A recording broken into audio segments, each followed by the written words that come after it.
for all to see. Superiority, preeminence, nobility, transcendence. That's excellence. To be the best is not a hard thing to do. It's in your nature, it's what's inside of you. Conform to this moral code each and every day. To be excellent, non-pareil, majesty, Yahweh.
Are you ready? Yes, sir. Are you ready? For live. Are you ready? Let's do it. Are you ready? This live. Are you ready? Are you ready? Yes, sir. Are you ready? For the word of the day, the knowledge and the wisdom will increase your faith. Are you ready? For live talk, Yeah. because it's about time to set it off. Are you ready? Let's go. For the word of the day, the knowledge and the wisdom will increase your faith. Are you ready? For live talk, Yeah. because it's about time to set it off. Live talk. This live talk. Live talk. Living in vital energy. The universal language spirituality. Living in vital energy. The universal language spirituality. We're going all the way live with it. With live talk, increase your mentality, put away carnality, and increase your spirituality. Let's Are you go. ready? Live talk. Are you ready? This live talk. Are you ready? Live talk. Are you ready? Yes, sir. Are you ready? Live talk. For the word of the day, the knowledge and the wisdom will increase your faith. Are you ready? For live talk, because it's about time to set it off.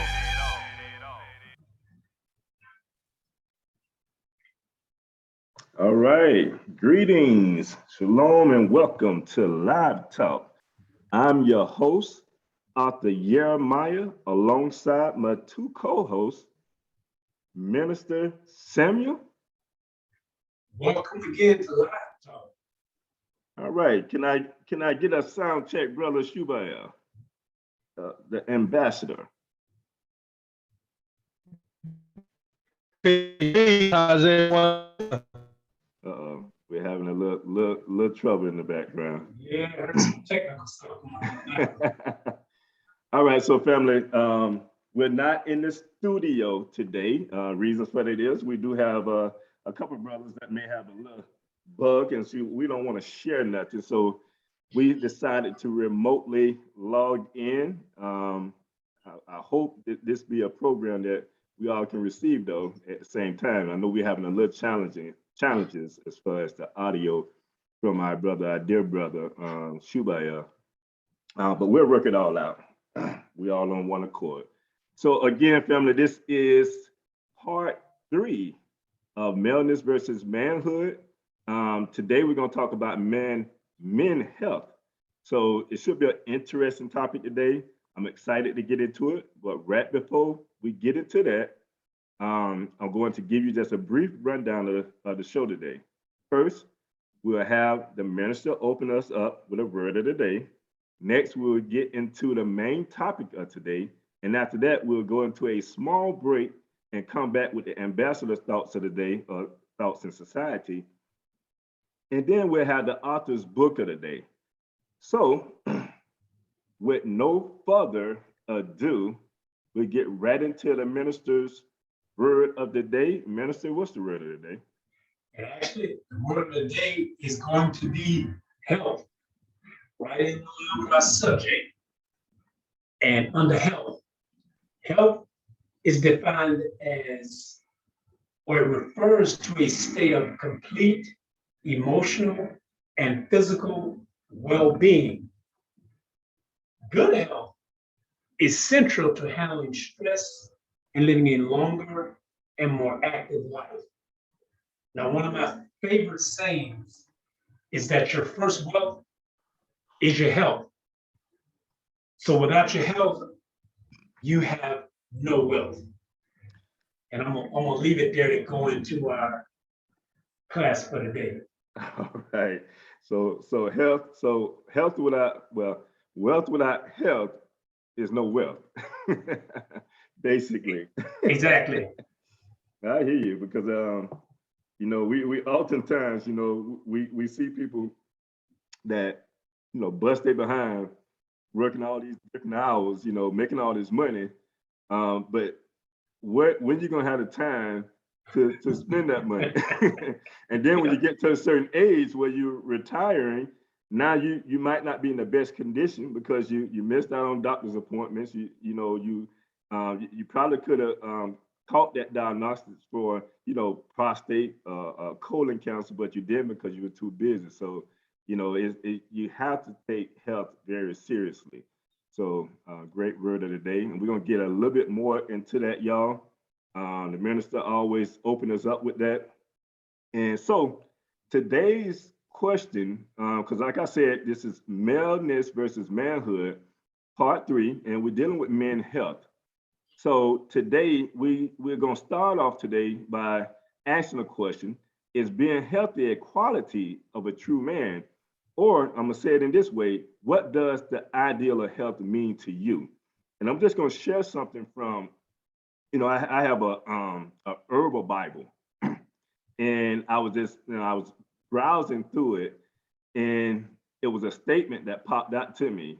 And it said, being healthy means maintaining a state of harmony where all systems in the body and mind are functioning as they should. What do you think about that, Minister? And we can kind of deal with the question there. You can kind of twist it the way you want to.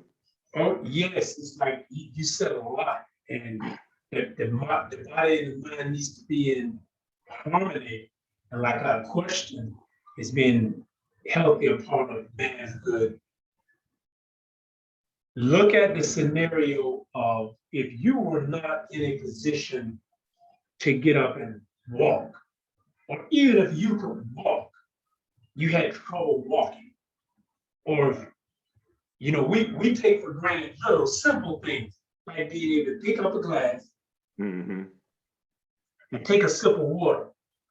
But imagine if you were in a position where somebody had to give you water your body is no longer working in harmony because your health is not right. Right. Now that would be a man, but a man wouldn't feel like a man if he couldn't simply get himself a drink. Those small things that we take for granted. He'll be a very angry man. Yes, he would be. Because now he feels, but see, this is the thing though, Minister, when you think about it, even from that point of view there, you know, we're gonna get more into it, but we think about, you know, all the things that we neglect in our life, you know, and if you're married, I'm pretty sure your wife may have told you many times, we need to go to this doctor. I ain't got time to go to the doctor. I got to go to work, or I got to do this, or I got to do that. So you never put the time off to do the things that are more critical to you and to the family.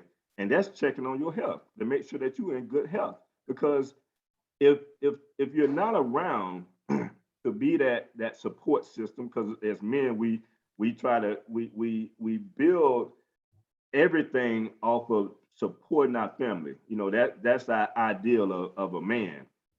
And when we can't do that, it's like I don't have time to go to the doctor, you know, because yeah, I don't have time to do none of these things because I have to go out and work.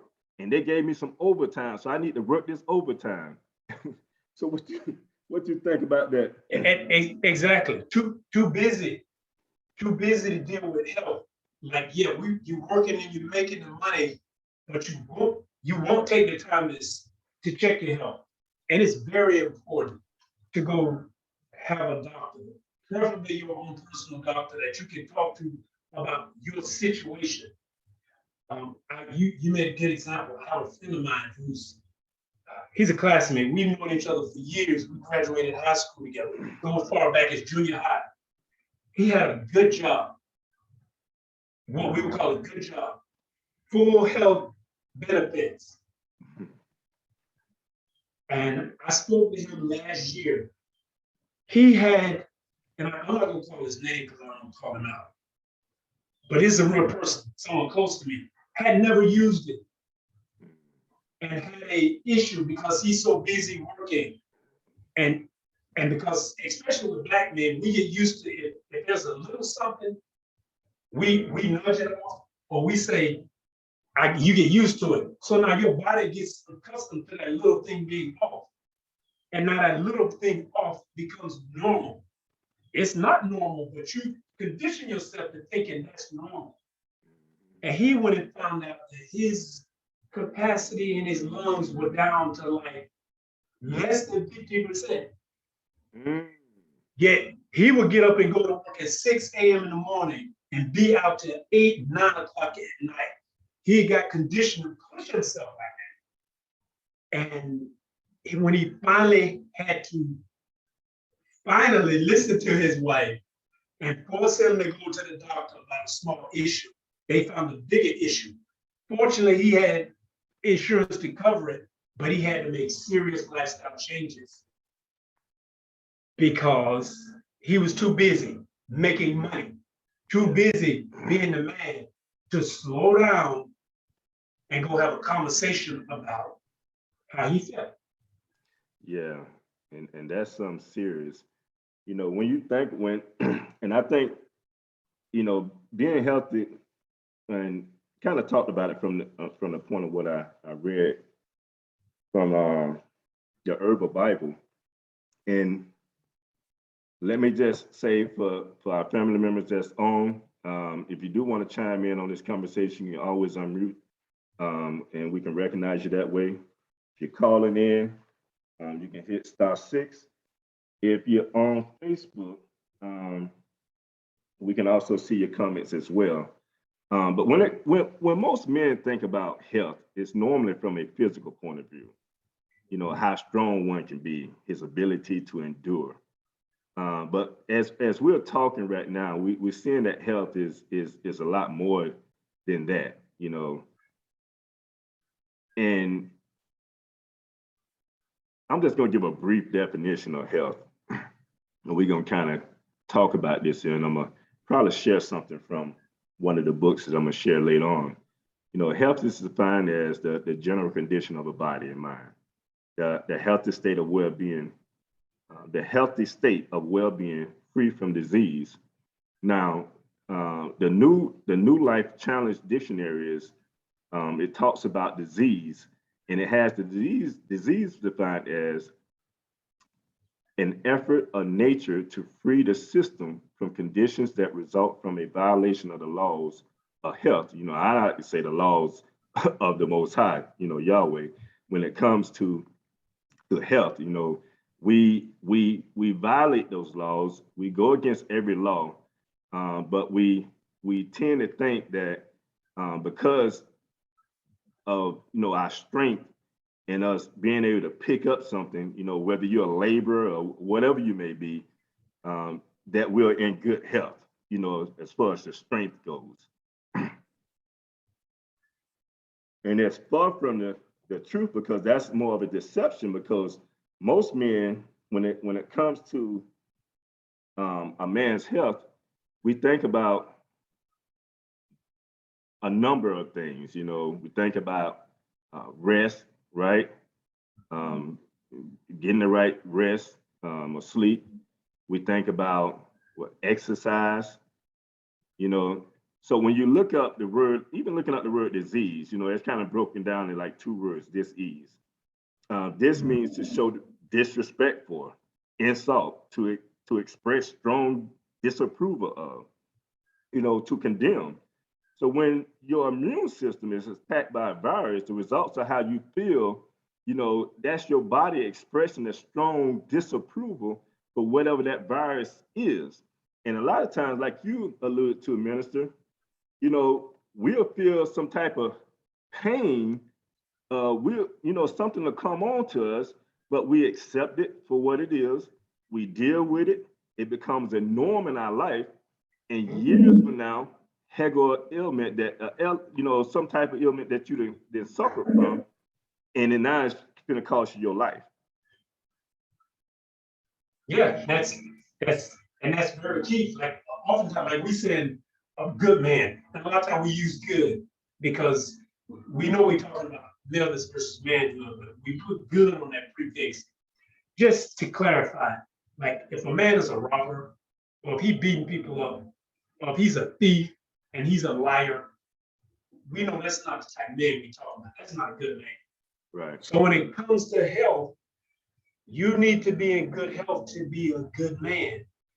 Like it's unfortunate, but most of us have a tendency of we'll take better care of our cars or than we do our bodies. When it comes, it is not just, well, sisters are a little different, but with men, we'll take much better care of our cars than we do our bodies. Because we know when it's time to get the oil change, we get it changed. We see that light come on, we want somebody to check it out. If those tires are low, we gonna put some air in them tires so we can keep rolling. If it's time for a tune-up, we gonna get it tuned up because we don't want to be putting all that money on gas. However, when our body signal light comes on and we have issues, that's when we unfortunately have a tendency of saying, I'm strong, that don't really bother me, I can deal with it. And a small problem becomes a big problem. And that can affect your health. Not only your physical health, it can then turn into where it's affecting your mental or your emotional health. And that's going to seriously affect your manhood. That's it. And I think being clear, like, you know, to the point of, you know, some of the things that we suffer from when we, you know, when a virus or a bug or something get into our system, you know, just to be clear, because a lot of times I think people don't understand this to a certain degree, but our immune system is designed in a very peculiar way. You know, so when any foreign or antigen, you know, attacks our host cell in our body, you know, the white cells go to work by building antibodies to protect us. How do we know this? We start to get chills. We start to, get fevers, sore throat, headaches. All these things start to happen. It's telling you that something is going on in your body and you need to pay attention to what's happening. See, these are all the signs of the immune system working well, doing what it's supposed to do. But see, you got to give it some type of support though, because, although our immune systems work for the better purpose of us being healthy, sometimes it needs that help, that support. So how do we get that support and that help? We rest more. Yes. We sleep more. We let it rejuvenate itself. We let it get stronger. We exercise more. That's building the immune system. We consume, vitamin C's and vitamin D, vitamin E. We take in the right foods that we're supposed to eat. So it can boost our immune system. So when something comes against us, it's prepared to fight. Yeah. And it goes immediately into effect. And you said two things that are very important. And oftentimes we take it for granted, and you shouldn't, which was, you said, exercise and rest. Those are so key in your body maintaining itself to where it's like, and we're not going to get deep into the diet, that's a whole no, but just getting the proper rest and exercise is critical, because I know we get busy. I'm guilty sometimes, like, your body, but I can go on 4 hours of sleep, 6 hours, 8. I generally never get 8 hours of sleep. Yet it'll get to a point, if you go too much, your body will shut down on you. So, but if you're regularly getting only 4 hours, you can do it, but your body is not getting enough rest because it doesn't have the time it takes to rejuvenate and rebuild those clean, healthy cells to get you started. So you have to be able to get rest, and then you need to be able to get some exercise in order to maintain a proper balance. It's like that's that spiritual connection that's required to keep you like lubricated and moving, just in getting rest as well as exercise. And then of course you have to fuel your body with the right foods. As well as mentally, you got to put the right things in your mind. And it's a wonderful thing to read. It's wonderful to study, but you need to be careful of the information or the energy, some people call it, that you're bringing in. Because if you're reading the wrong things, or if you associating with the wrong spirit, the wrong mindsets, it can corrupt your natural way of thinking, and that affects your health. Yeah, and to your point, I'm a guilty person too, as far as that rest. I don't know what it is, but I just can't get enough rest, and a lot of times, I'm telling you, I try everything, and my wife can get a lot of rest, and I just sit there and watch her sleep. But it seems like I'm a type of person, though. I will say this here. I feel like as I sleep, I miss something, and so I don't really care to sleep.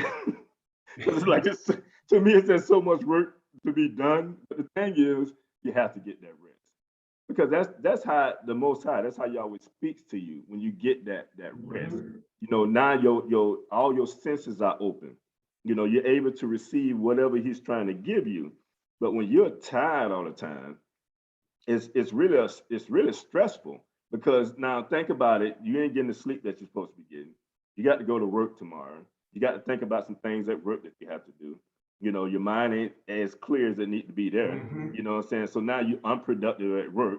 Now you're a little upset about that, because you feel like you got there on time, but you got caught up in some other stuff. So it's a lot when you think about it. And I think it comes down to kind of scheduling yourself, to say like, okay, I'm gonna go to bed at 10 p.m.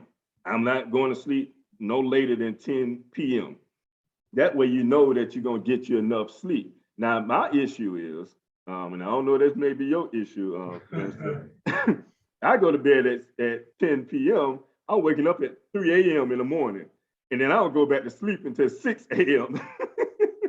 if I go to sleep at 10, at 2 o'clock or 3 o'clock, I'm gonna be awake.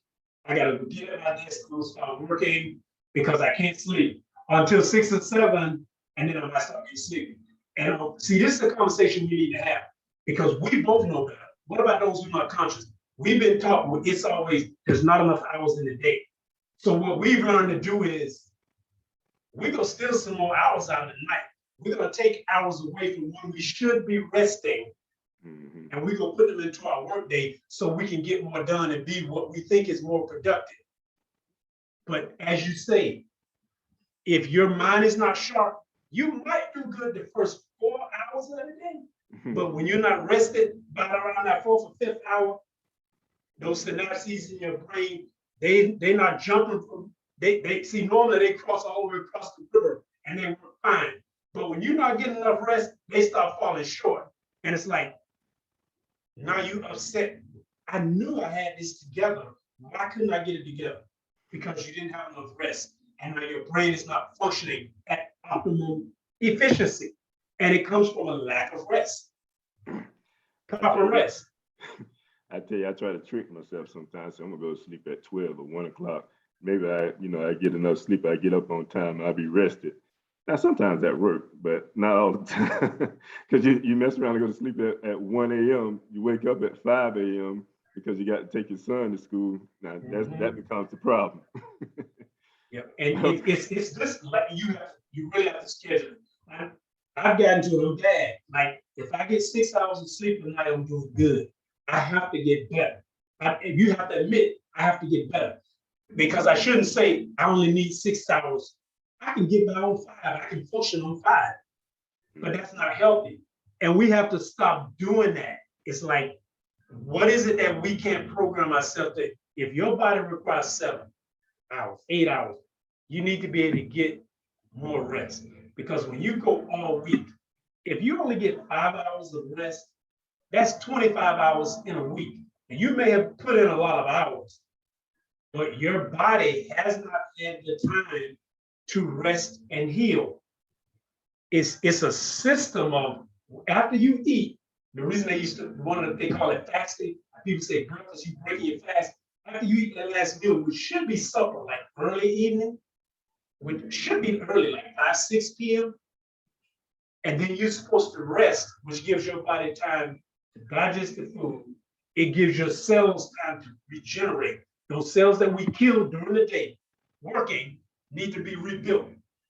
And if you get proper rest, that happens. But when you do not, what happens is now you got half working cells. And now you're going to start damaging them again during the day. And after a long period of time, now you have to go to the doctor and people say, well, I'm stressed out. Yes, you're stressed because you're not getting enough rest. Right. All right. So we're going to go. And go. it'll manifest itself in your physical pain. What happens? It begins to manifest itself into physical, not just mentally. You can get physical pain. Right. All right. So we'll go on to the next question here. It may center a little bit around what we're talking about because we're still talking about health and we're still talking about it from a man from health from a man's perspective. And I know a lot of this can be addressed from our sisters as well. But we want to come from this point of view because as men, we really lack the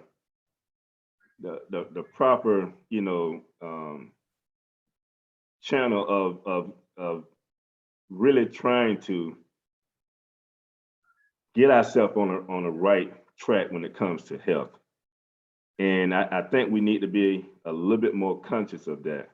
So the next question here is, why do you think most men overlook health? That's a good question. And I'm gonna talk a little bit about this. You would share some of this.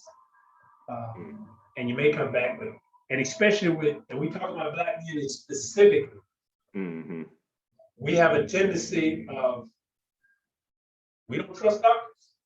Right. So, what can I make?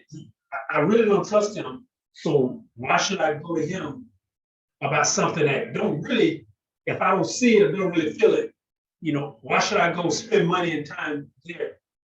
It becomes a trust thing. Well, I don't trust him, so I'm not gonna go see him. Right. It's like my uncle, my dad, they went there, he told me he had this. And in the back of your mind, I don't want to go there because I'm afraid he's gonna tell me I got something.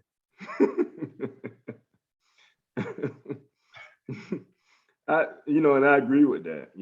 I think it's the medical history, either from a family member, just the past history in this country when it comes to us as melanated men.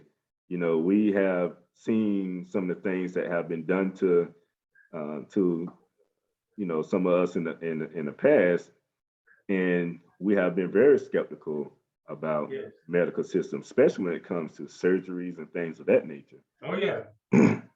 So that's really probably one of them. And then I think the other thing is that tough man syndrome. I think just being tough. It's just we talked about this a little earlier. Well, it's just a little pain in my elbow, or it's just a little pain in my chest. It ain't nothing serious. It's a little pain. It's just a little sharp pain. But you don't know that you're about to suffer from a stroke. You're about to suffer from something major if you ain't getting that checked out. And I think most men overlook health because they are more focused, sometimes on, and I think you mentioned this earlier, just providing for family.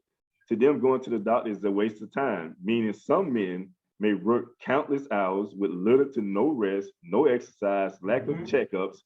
That's why now when we think about this, that's why heart health is a major concern in our nation, among men, and especially among melanated men, Black men.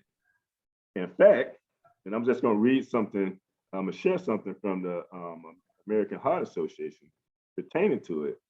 And the American Heart Association stated that more than one in 3 adult men have some form of cardiovascular disease.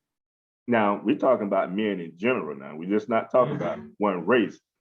But then it say African American men account for 100,000 more cardiovascular disease deaths now than Caucasian men. Stroke targets more than 3 million men. High blood pressure is common in males under the age of 45, according to the American Heart Association. Those are some striking numbers. That's astonishing. That really is, man. The numbers are astonishing when you actually listen to those numbers. Right. and to think about it, routine checkups can help with the heart beating. Like all you have to do is do a routine checkup.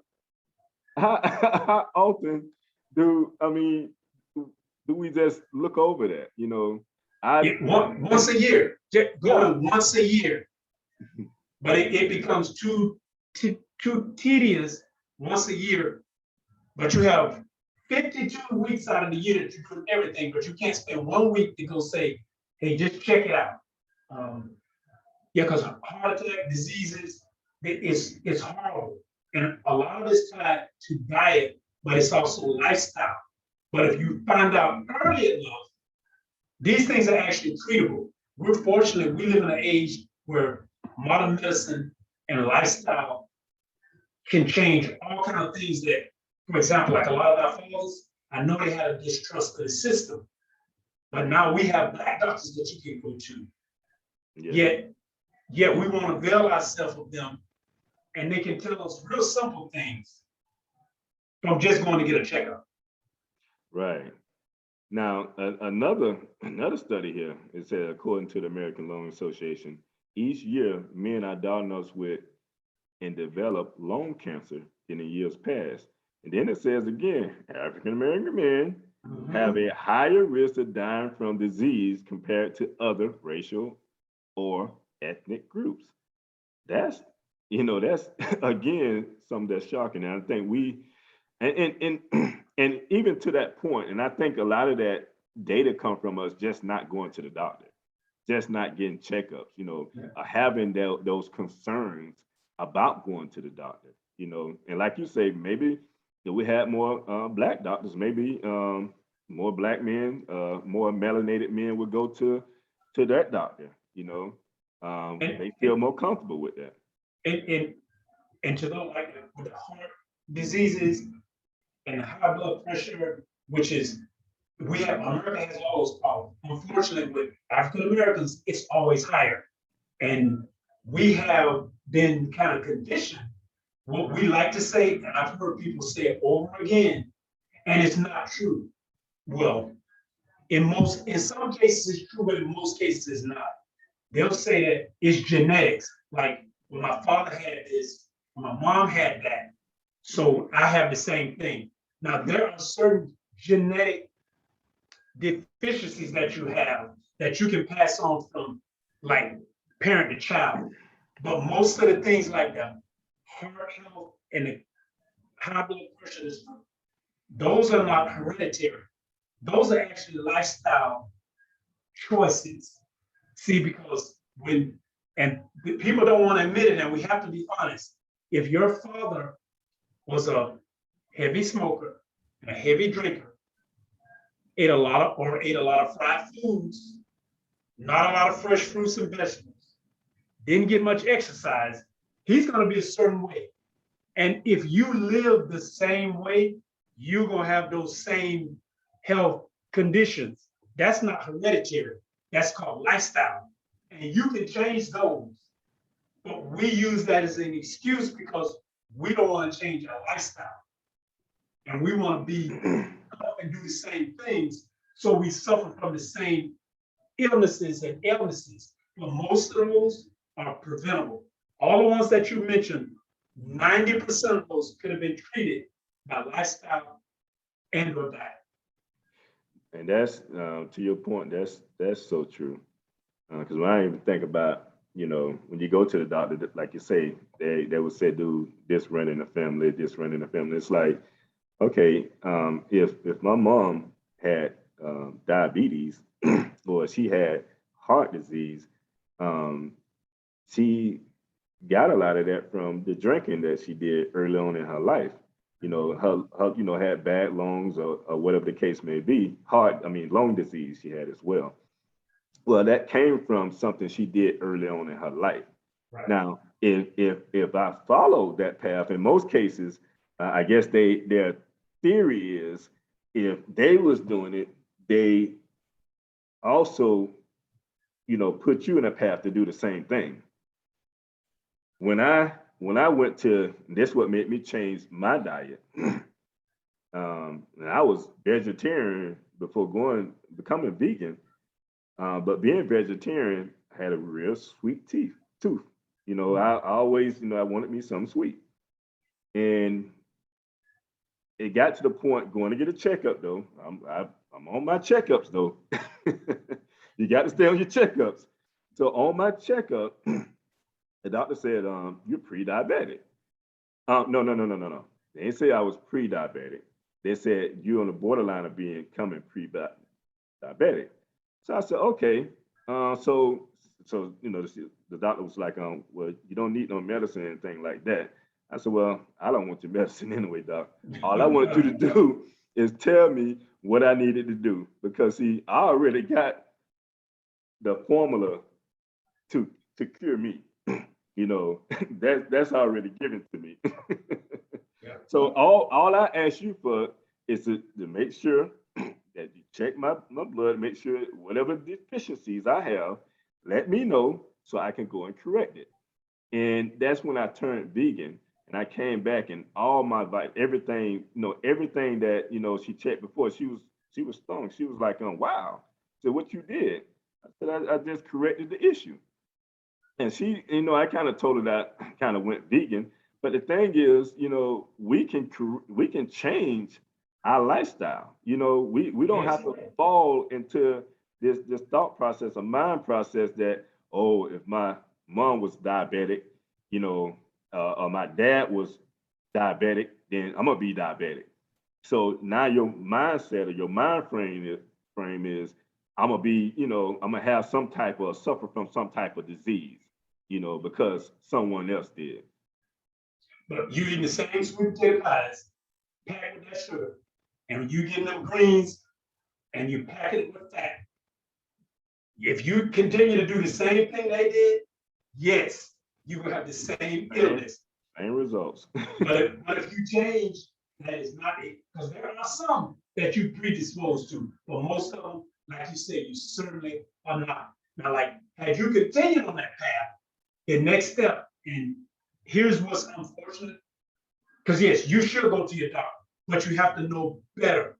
Most of them are taught because they prescribe. It's like they like to treat the symptom rather than the root cause. So once you became diabetic, they would have gave you something for the diabetics, or for being diabetes, gave you the insulin and gave you a pill. But not tell you stop doing what you're doing to cause it. Right. So that means I can continue to eat all of these sweets that I shouldn't be eating. And if I take this pill, it's okay.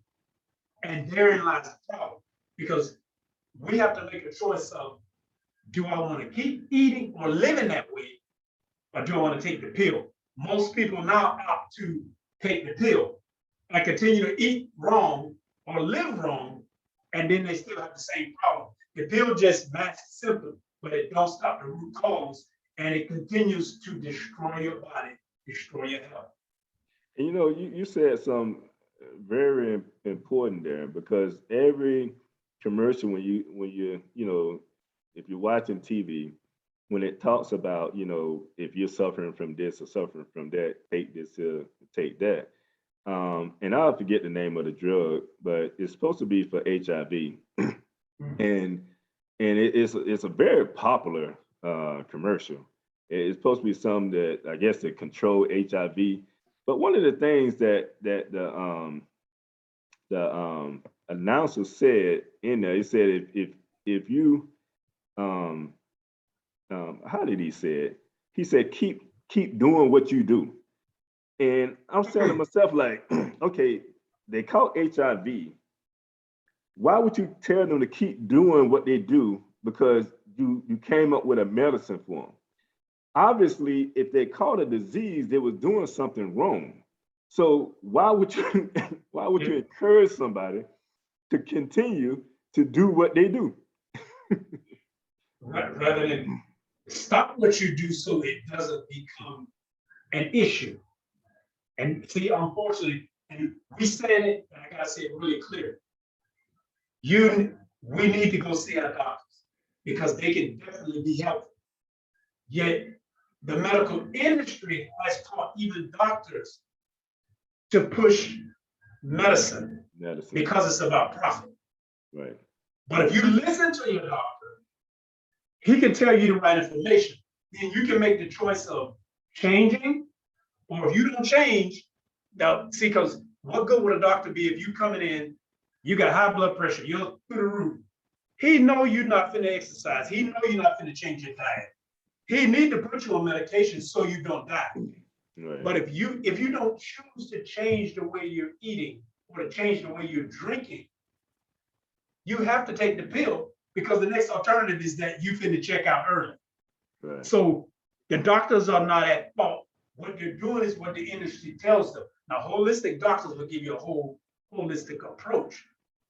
But just going to the doctor, doing your blood work so you can see where you are, makes good sense, because then they can see, okay, you have this issue or you have that issue. And then it's up to you to make the decision of, what do I do about correcting the issue? It's like, I heard this from a class, and this was from the most honorable Yahweh, he was talking about cancer and ways of treating cancer, and specifically lung cancer. But he said, what benefit would it be for me to give you the cure, to cure your cancer? And then once I cure your cancer, you turn around and start back smoking cigarettes. Right. Because now you're going to turn around and get the cancer all over again. Mm-hmm. So the thing to do is not do what it took to open up those cancer cells. Right. That's so that's so true. And I think being in this the Western culture, society, profit is what they look to make, and medicine is a huge part of that. It's a big industry. And I think a lot of them are in cahoots when it comes to medicine. They always trying to prescribe some type of medicine first and foremost. So overlooking health can be detrimental, as we can see. Another health risk that men suffer from is alcoholism. I know we talked a little bit about it earlier. I mean, we mentioned it as we're talking, but I believe some do it to get away from the stress of the day. But I'm gonna read another report. And this one comes from the CDC, and it say men are more likely than women to drink excessively. Excessive drinking is associated with significant risk to man's health and safety, and the risk increase with the amount of alcohol consumed. Men are also more likely than women to take other risks, such as misusing other substances, having multiple sex partners, or not wearing a seatbelt. That, when combined with alcohol, further increase their risk of illness, injury, or death. What do you think about that? I'm gonna be totally true. You gotta be true to yourself. I can remember my high school days and early college days. The more you drank, the more man you were. If you couldn't drink, if you couldn't hold your liquor, you were not a man. That was the thought. You needed to be able to throw them back. The more you drunk, the more of a man you were. Where did that craziness come from? But that's what we were taught. And when you start that at a young age, and then you get into life gets involved, and now you get a family, you get children, you get bills. Now, rather than you drinking to feel good, you begin to drink to escape the problems. You begin to drink because you don't feel so stressful. You begin to drink because you don't feel bad. But the drinking seriously affects your body. And it's not gonna get you when you're 20, when you're in your teens, and when you're 20. It's probably not even gonna get you when you get into your 30s. But you wait until after. That's when you now gonna have to deal seriously with what you have done to your liver and your kidneys. There's so many diseases from over drinking, especially long term, because they tell you you can do it. You can dress up. Hey, you can get a drink and you can put an umbrella on it, put some fruit on it, and make it look very attractive. But it still has the alcohol in it, and your liver has to process it.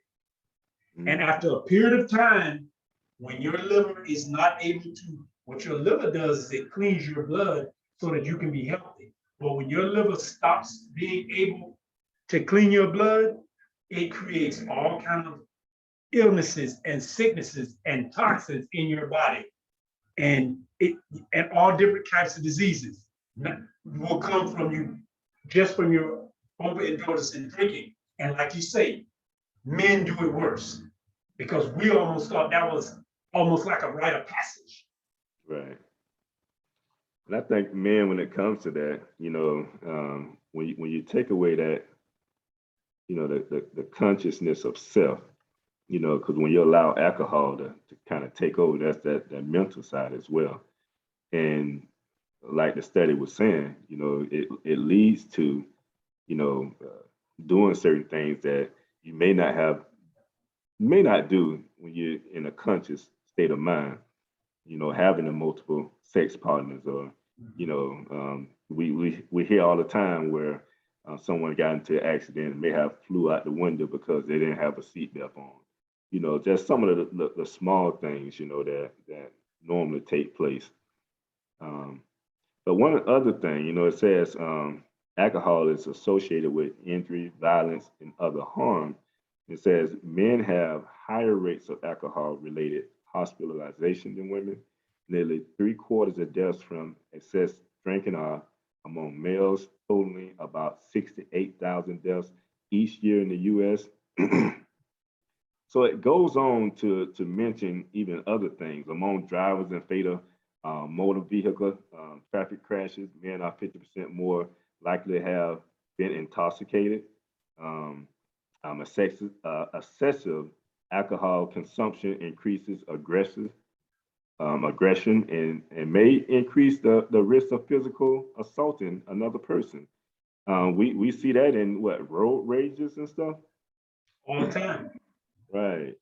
And people, and what it is it's like a cumulative effect, because the more you, if you abuse it, it's specific, the more you do it, what happens is your tolerance, like you can be inebriated, or if you're intoxicated, you're really out there.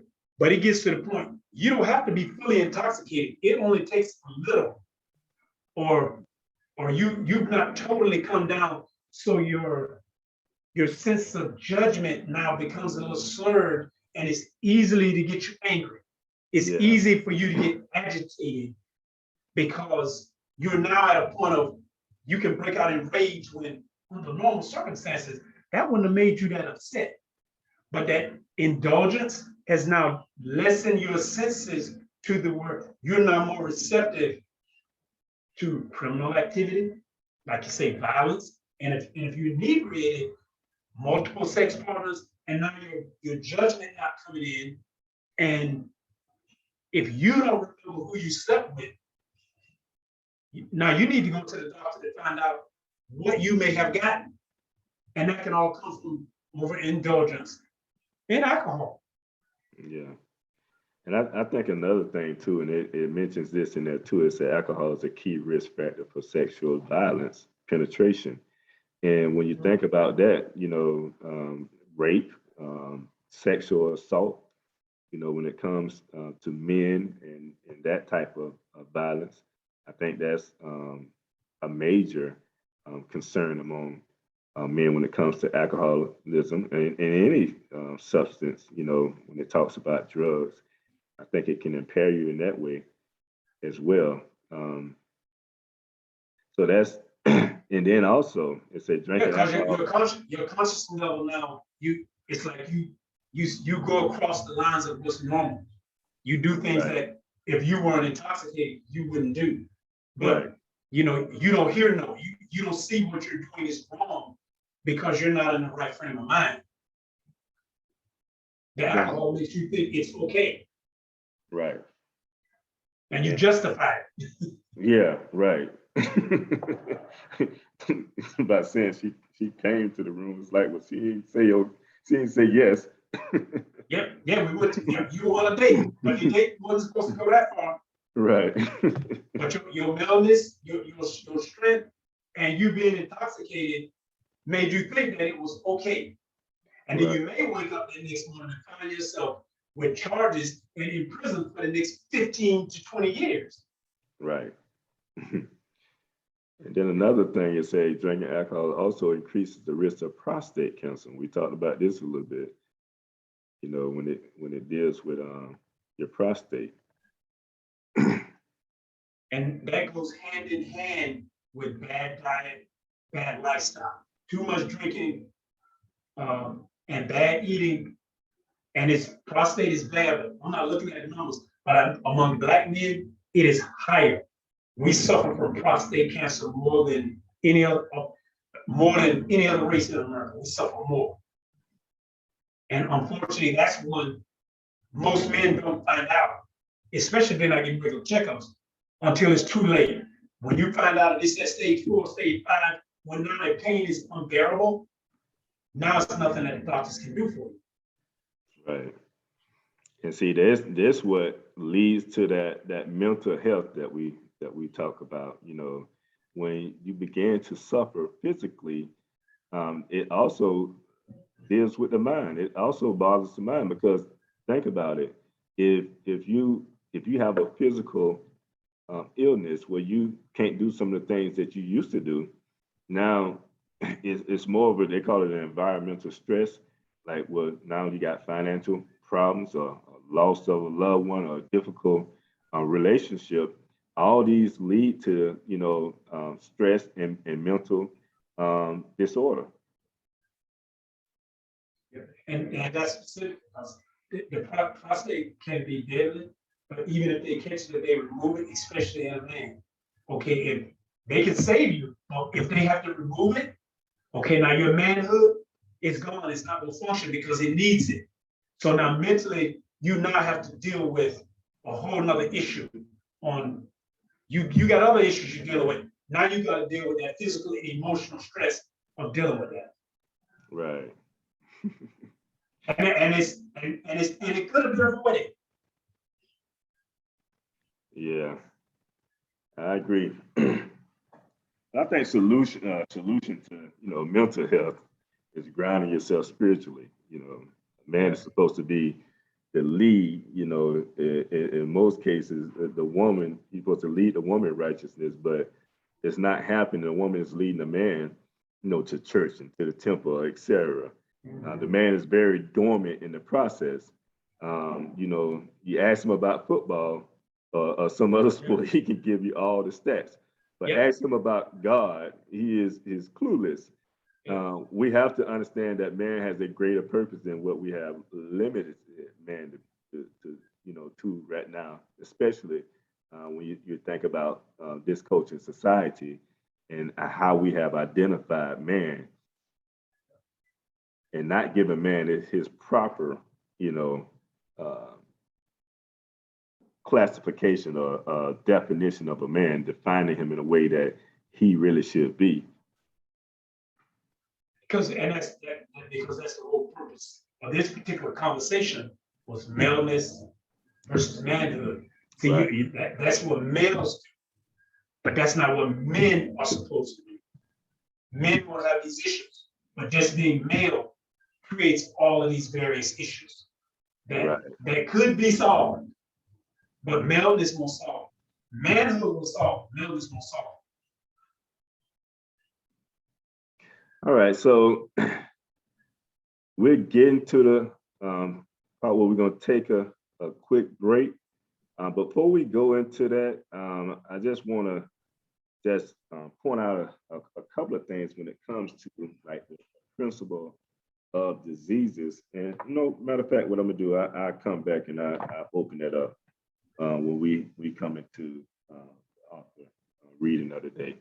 So we'll go to a quick break. We're gonna be back with, well, our ambassador is not on, but we kind of got an idea of what he wanted to share today. So we'll discuss that when we come back. We'll be right back.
Hey, it's Jeremiah right here, author and host of Live Talk.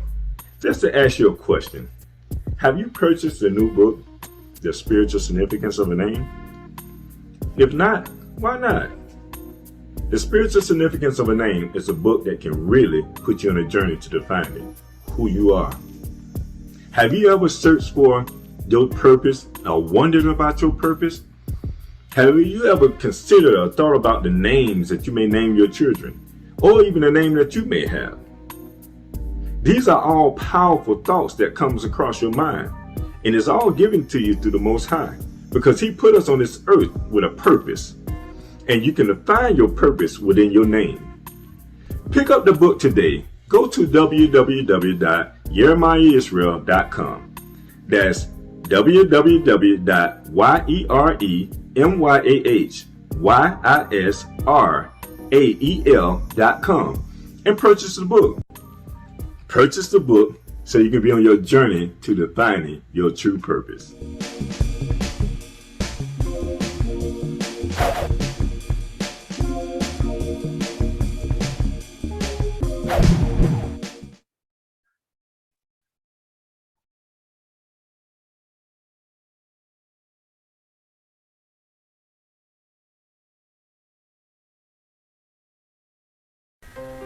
At Scott & Associates accounting firm, you can get your taxes done in or outside of the office by an experienced tax professional. To schedule your appointment, give us a call today at 321-754-1360. The number again is 321-754-1360. Or schedule your appointment online at www.countonscott.com.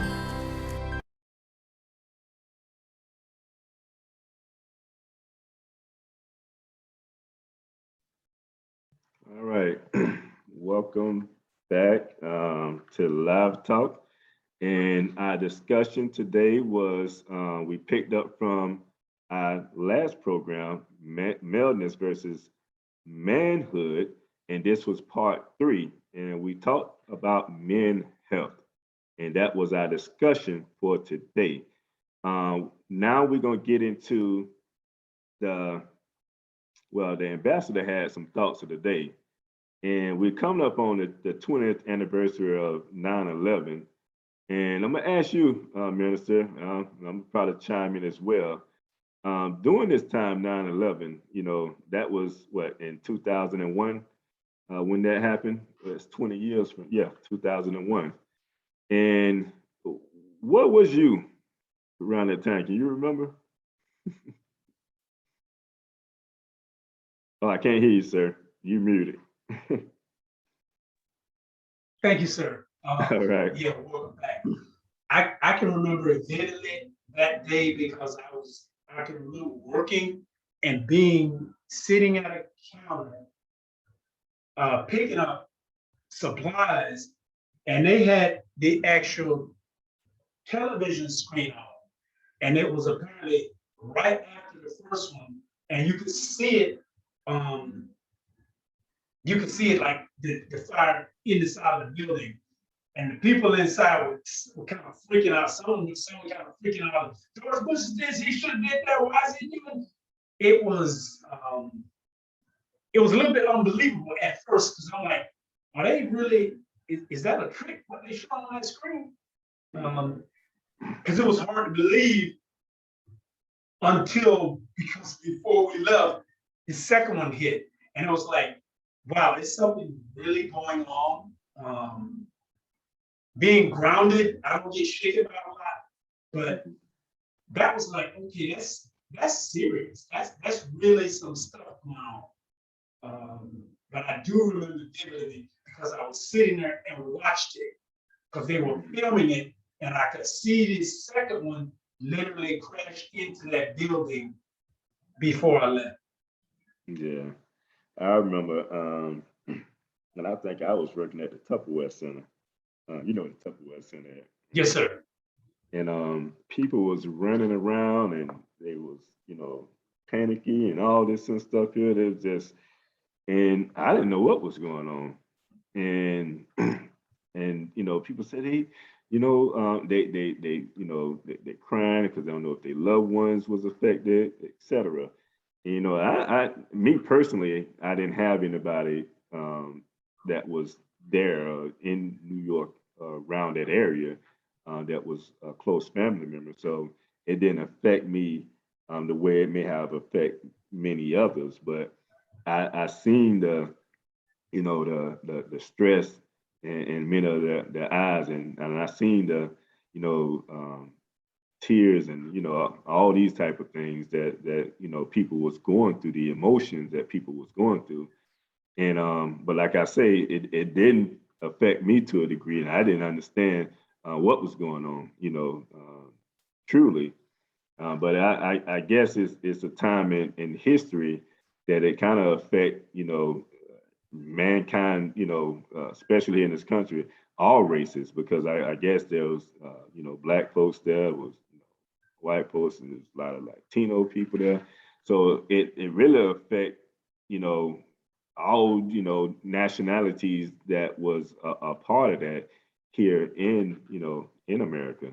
So it was something that you know, at the time kind of brought some people together. And I was going to say that because it was the time, when you said, and I do remember now, that particular day, the people there, they were gripped with fear. It's like they were almost overtaken with fear. I wasn't that fearful, but you could see, and most people were overtaken with fear and then grief. But unfortunately, you know, for something like that to happen, and in the aftermath, especially with a lot of, because we have to, you know, like our firemen and our paramedics, they regular people, man. They normally put their lives out there. They the first one to go in, Right. try to save people, and then to find out that they were running into that building to save people when it collapsed. I kind of understood that because I mean I know some local firemen here in Orlando, and it's like, yeah, I know these guys. They good people, and those guys up there, they were literally running in the building when it collapsed on them. And afterwards, it was kind of like people in this country, for a brief moment, they didn't see race. They kind of looked at people because it's like especially like a lot of people who were there, like in New York. Fortunately, I didn't have family there either. Maybe some friends around, but none direct. But it's like with the ash and what happened in the city, it's like everybody kind of looked. It was almost like a nuclear bomb, and you couldn't tell a white person from a black person from a Hispanic person. Everybody just looked bewildered, and they actually felt the same. Now, if that uniqueness of we're all one people and we should care about each other as one, if we could have maintained that, it would have taken, I think, things to another level. Unfortunately, once the dust settled, so many old racism came right back out. But during that time, you know, people did come together sort of as one. Yeah. It's almost like having something in common. And I think that's what brought together that commonality, you know, having a loved one lost in the mix of all that, you know, and suffering from the trauma behind it. But yeah, that was actually the ambassador's thoughts of the day. He wanted to bring that forth as far as 9/11, and considering that, I thought that was a great idea because it is the 20th anniversary of it. So I know he's not on. He was having challenges trying to connect, and we're trying to get his audio, so he's not on. But thanks to the ambassador for the word, for that thought. And it was because I don't think we lost that many people in this country in one single day. That was the largest loss of life, I think, ever on American soil in one day. Yeah. And that was all people. All right, so we go to the part where the author get to share his book of the day. And I always, I want to share this first and foremost. The spiritual significance of a name, the ebook version is coming out October the 1st. Like like I have always said, I'm very excited about that because it's going to be everywhere. It's going to be international.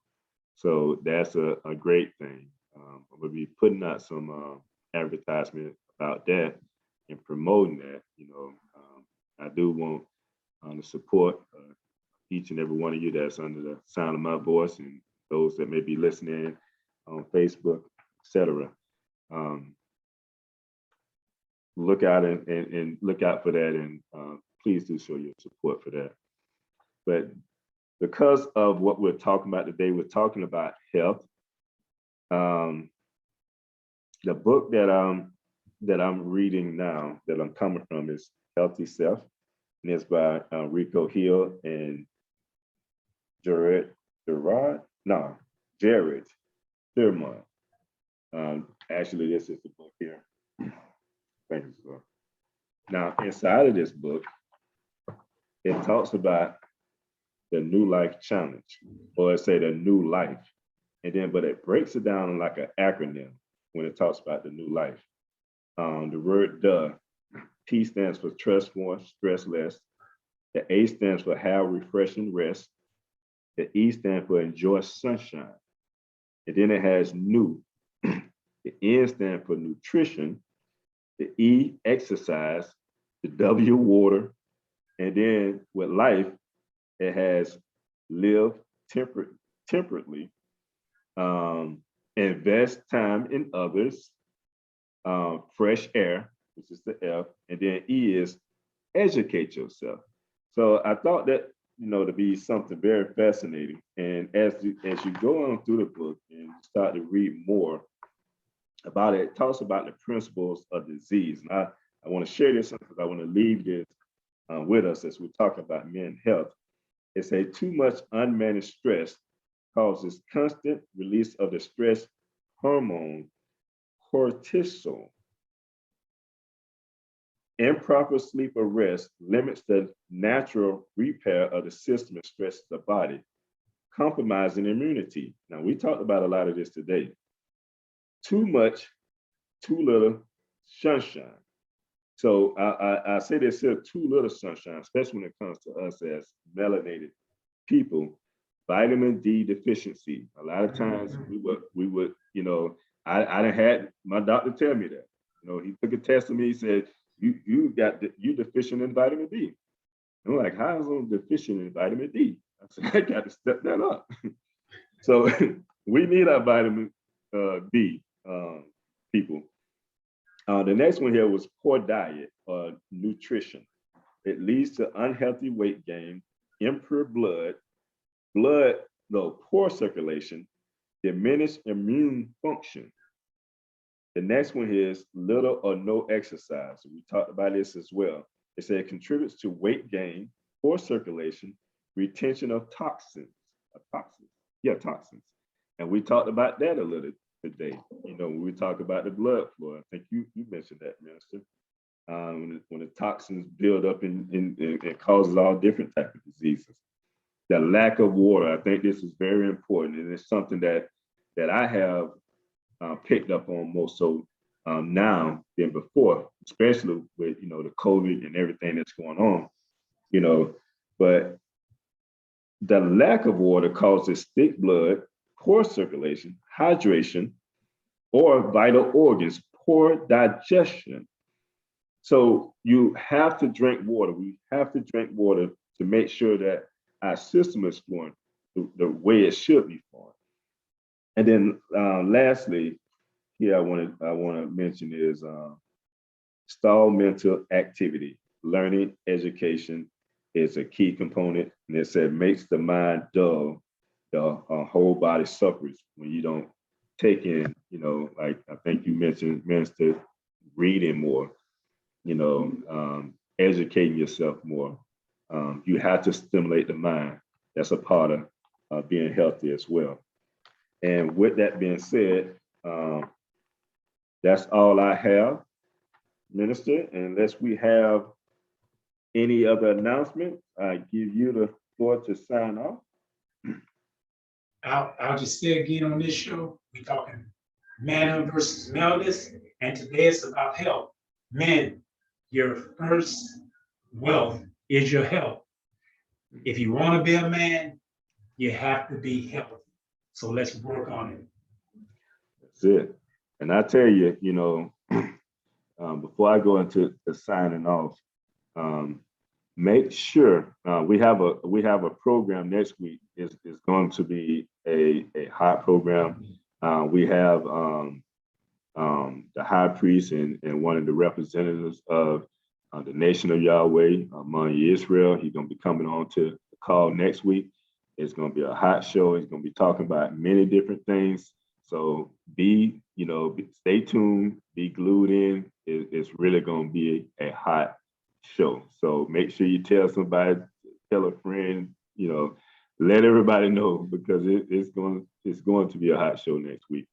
Also, if you're following us, if you're not following us, you can follow us on YouTube at Live Talk Education Center Orlando. So that's, again, Live Talk Education Center Orlando. And you can get the playbacks from the other shows, previous shows that we have done. Also, you can follow us on Facebook at the Education Center ORL on Facebook. And as a matter of fact, we're live right now on Facebook at that on Facebook at the Education Center ORL. We're live on Facebook right now. Also, you'll find us sometimes, which next week we're going to be at the author Jeremiah Israel Facebook page. We're going to be broadcasting live from that next week. We're also going to be able, we should be able to share it as well on this page, but we're going to be live on that page next week. So make sure if you're not following Jeremiah Israel hyphen author on Facebook, please do so. Because you stay up to date on many of the things that we're doing. And also on Instagram, if you're on Instagram, Jeremiah Israel, you can follow Jeremiah Israel on Instagram as well. And I think that's it for, you can go to the website, jeremiahisrael.com. And on the website, you can connect to all my social media. But as you go to the website, you can click on app download, and you can download the app. And that will allow for you to keep up with everything that's going on with Live Talk and any new information that comes out as well. So especially with the new ebook that's coming out, you'll be the first ones to know about everything that's going on. So you go to jeremiahisrael.com, you'll see one of the tabs up top. At top, it'll say app download. Download the app, you get notifications, and that'll be a way to stay in touch with us as well. If there is nothing else, Minister, I'm gonna go ahead and close out, and I'm gonna say peace and prosperity, and we look forward to seeing you next week. Live Talk. Same place, same time. Peace, peace.